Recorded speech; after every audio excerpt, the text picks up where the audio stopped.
They once looked up and saw only stars. Today they look up and see orbits armed, watched, and contested. Satellites hum in silence, lasers can blind from 200 miles above, and somewhere in Colorado, Guardians sit behind glowing screens. Space is no longer the final frontier.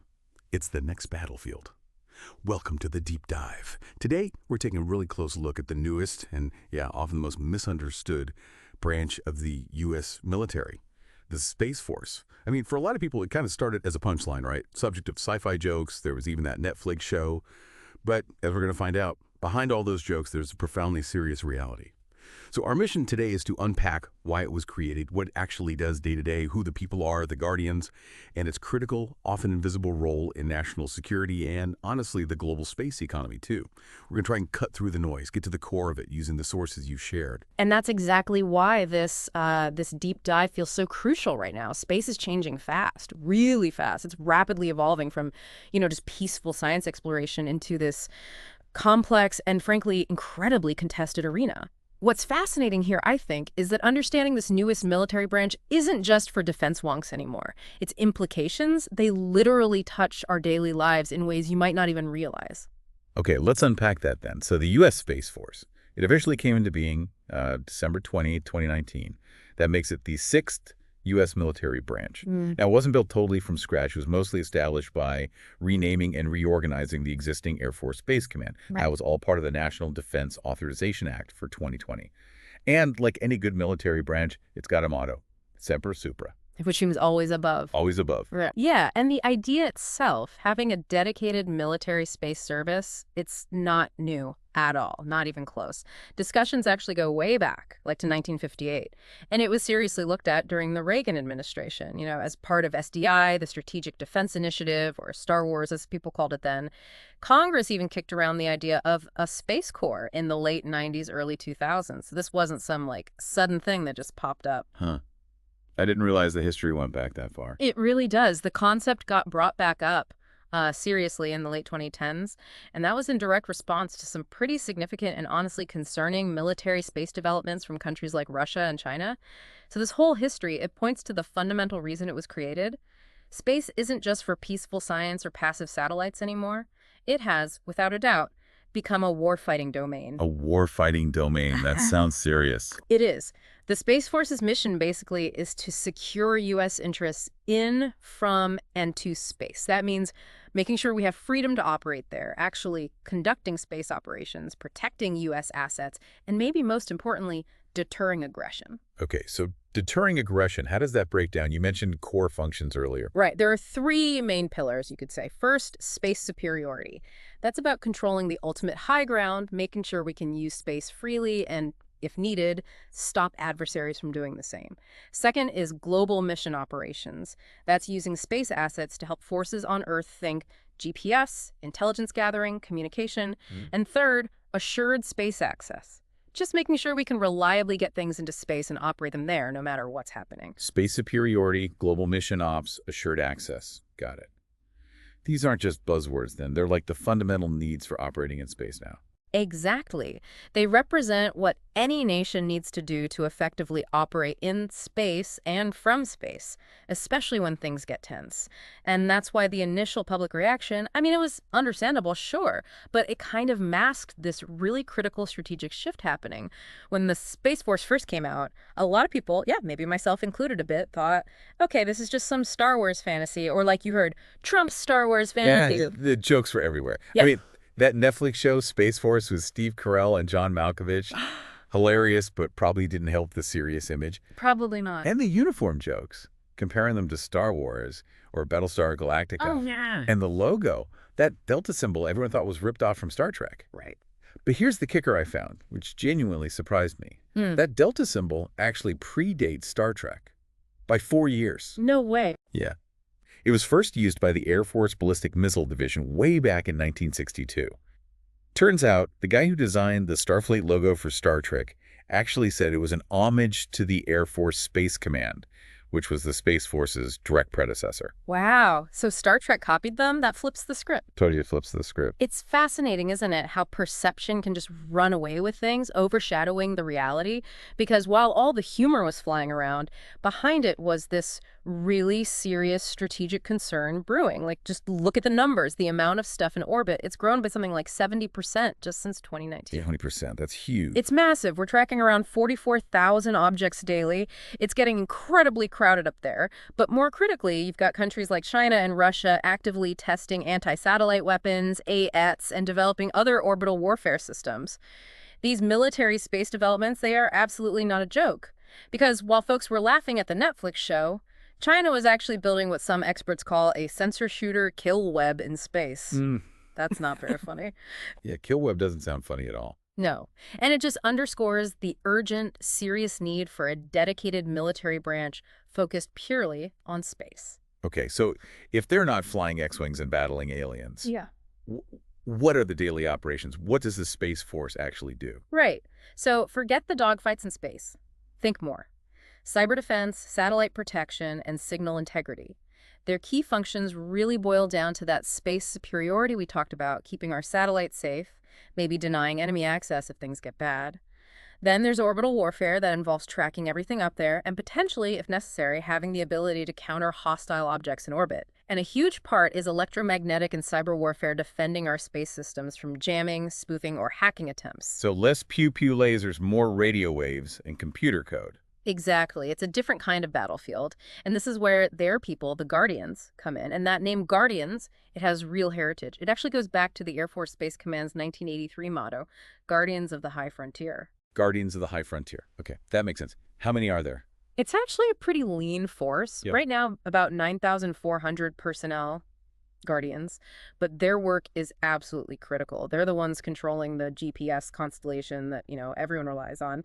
They operate the nation's missile warning systems, the eyes in the sky watching for launches, and they maintain secure satellite communications for the military and government leaders. So really fundamental stuff. Hugely fundamental. And it has real-world impact. Remember that Iranian missile attack in 2020? Space Force Guardians played a key role in detecting those incoming missiles, giving enough warning to save lives at the Al-Assad Air Base in Iraq. Wow. Okay, that puts it in perspective. Detecting missiles, saving lives. Exactly. It's powerful, life-saving work they do, often completely unseen. And it really does highlight how woven into our lives this is, even if we don't think about it. Like you said, if you use Google Maps or any GPS app. Yep, thank you, Guardian. Or if you're a soldier in the field relying on GPS coordinates for your mission. Thank them twice, absolutely. So how is this branch, relatively new, lean, as you said, structured to handle these massive tasks? You mentioned deltas. Yeah, they have a unique structure using deltas instead of the traditional Army divisions or Air Force wings. Think of deltas as smaller, really focused, mission-specific units. They kind of combine the functions of the wing and group command levels you see in the Air Force. So, for example, you have Space Delta 4. Their job is missile warning. Space Delta 6 is focused entirely on cybersecurity for space systems. Space Delta 8 handles satellite communications and navigation warfare. Delta 4, Delta 6, Delta 8. It almost sounds like, I don't know, Marvel movie lineup or something. Maybe a little, but it's very real, and it's military-grade serious. There's even a planned Space Futures Command looking ahead at, well, the future of space operations. Okay, so highly specialized units. What about the careers within those deltas? What kind of people are they looking for? Extremely specialized. The careers really highlight the advanced technical chops required. A lot of the core roles are officer-only acquisition and engineering fields. We're talking astronautical engineers, intelligence officers specializing in space, cyberspace effects operations officers. Wow. Yeah, human factors engineers, mechanical engineers, electrical, computer systems engineers, aeronautical engineers. The list goes on. These aren't just folks turning wrenches. They're designing, managing, and operating incredibly complex systems. They need experts who can ensure the technology, quite literally, cannot fail. That covers everything from the initial concept and planning all the way through to operating the finished system in orbit. That sounds like an incredibly high-tech, highly educated workforce. Which brings up a question. Given how much the private tech sector competes for that kind of talent, how tough is it for the Space Force to attract and keep these people, especially being so new, still carving out its identity? That is a huge challenge, absolutely. And it really gets into the unique culture they're trying to build. I mean, their basic training, it's still done at Air Force bases for now, but they are working hard to build a distinct identity, step out from under the shadow of being seen as just Air Force Junior. Right. How's that going? How are they seen by the other branches? Well, if you look at informal chats, like on military Reddit forums and places like that, you definitely see the teasing, nicknames like the Spa Force. Scar Force, ouch. Yeah, jokes about their uniforms, maybe playing too much golf, or assumptions about like easier physical fitness standards. But those are mostly misconceptions, honestly. Guardians have to pass the exact same physical fitness test as the Air Force. And they're actually piloting some really innovative ideas like continuous fitness tracking using smartwatches. Interesting. So, while the other branches might give them some grief, they also rely heavily on Space Force capabilities. GPS, comms, intel from space, everyone needs it. And you hear active duty folks in other branches admitting, sometimes grudgingly, that the Space Force often offers a better quality of life for the same pay. Better bases, more predictable schedules sometimes. A lot of the, let's call it disrespect, really just stems from a lack of understanding of what the Space Force actually does. Ignorance breeds contempt, maybe. Something like that. But what's really interesting is recruiting. For new enlistees, the Space Force apparently has the pick of the litter. They're attracting really high-quality candidates coming straight in. Getting experienced people to cross over from the Air Force is still a work in progress. But the new talent pipeline seems strong. That's a good sign for their future. And speaking of image, let's circle back to the uniforms people love to joke about. They use the OCP, right? Yeah. The operational camouflage pattern. That's right, same camo pattern the Army and Air Force use. But they have their own touches. That distinctive space blue thread for ranks and badges, and the full-color U.S. flag patch, which is different from the subdued ones other branches wear in the field, and their enlisted rank design, it's centered on a hexagon, which is meant to represent them being the 6th Military Service. Yeah, all those little details are about building that unique identity.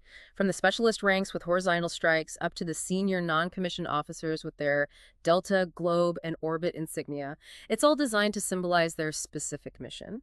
And, like we said, jokes aside, in a major global conflict, these Guardians could absolutely be on the front lines of defending critical infrastructure.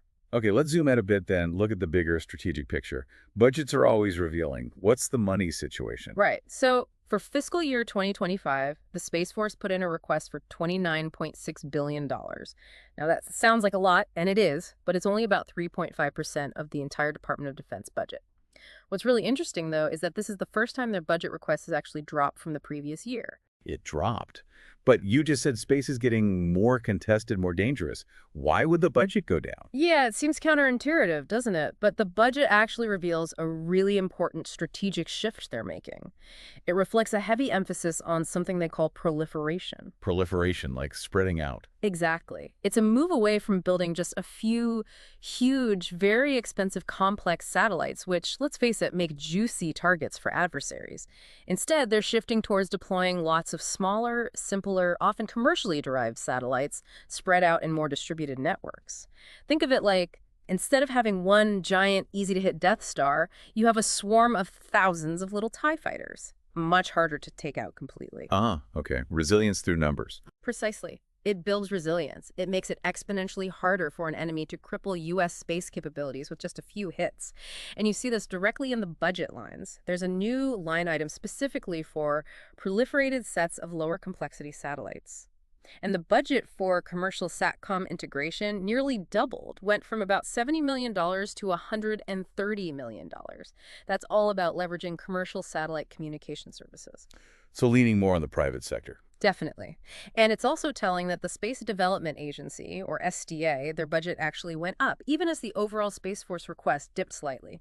SDA is the organization specifically focused on developing and deploying these proliferated constellations of simpler satellites. So the money is following that strategy. And remember, space spending isn't only in the Space Force budget. Other services, Army, Navy, and DARPA. DARPA, the advanced research folks. Yeah, the Defense Advanced Research Projects Agency. They're all investing hundreds of millions in their own space-related projects, too. So the total U.S. investment in military space is actually larger than just the Space Force number. That makes sense. And this shift towards commercial tech and proliferation seems tied to that explosion in the commercial space industry we talked about. That 70% growth in objects in orbit since 2019. A lot of that is commercial, right? Mhm. SpaceX's Starlink, things like that. Absolutely. A huge chunk of that growth is driven by the booming commercial space economy and the dramatically falling costs to launch things into orbit. It is absolutely clear that space is not just a government game anymore. You've got space tourism, private space stations planned, massive satellite internet constellations.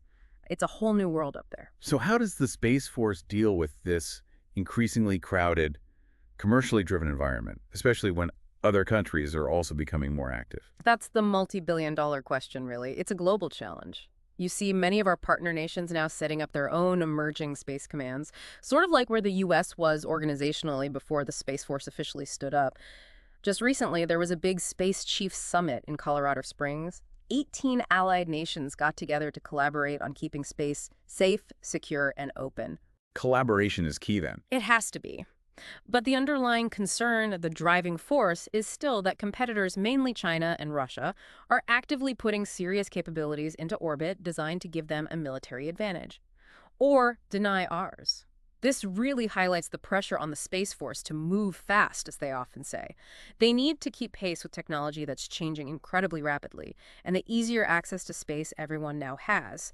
And this isn't just abstract military strategy. Think about it. A disruption in space, whether it's GPS jamming or a satellite getting knocked out, could instantly impact your bank transactions, weather forecasts, even streaming TV. We're all connected to space now. Yeah, it's easy to forget how dependent we are. You mentioned collaboration. What about within the U.S. government? Like their relationship with NASA? Oh, yeah. That relationship is crucial and has a long history. Even before the Space Force existed, its predecessors in the Air Force worked hand in glove with NASA. They provided launch vehicles for early missions. Military pilots became some of the first astronauts. Today, the Space Force hosts most of NASA's launches from ranges like Cape Canaveral and Vandenberg. They track space debris to protect the International Space Station. And Guardians can actually apply and become NASA astronauts, which is pretty cool. That is cool. What about the intelligence side, the spy satellites? Right, that's the National Reconnaissance Office, the NRO. The NRO is technically a separate DoD agency, and their job is designing, building, launching, and operating America's intelligence satellites, the eyes and ears in space. But the Space Force plays a huge role. They actually execute the launches for NRO satellites. And get this, about 40% of the people working at the NRO are actually Space Force Guardians assigned there. 40%. Wow, so Yeah. they're deeply intertwined. Deeply. There have even been proposals floating around to eventually merge the NRO into the Space Force to streamline things further.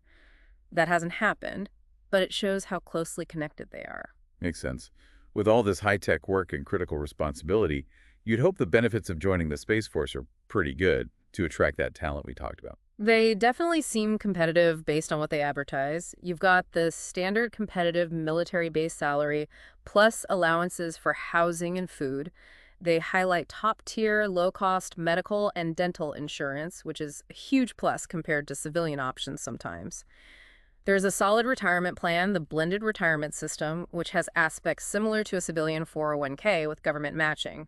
Plus, 30 days of paid vacation per year, opportunities for travel, and really extensive educational benefits, scholarships, tuition assistance that can cover up to 100% of costs. They really push the professional development angle. Sounds like a strong package, especially for someone interested in that high-tech, cutting-edge field. Yeah, they're definitely trying to appeal to that technically minded, mission-focused individual. So let's bring this all together. We've kind of come full circle, haven't we? What really started out feeling like a meme, fueled by jokes and sci-fi comparisons, it might actually turn out to be one of the most critical military branches for the future.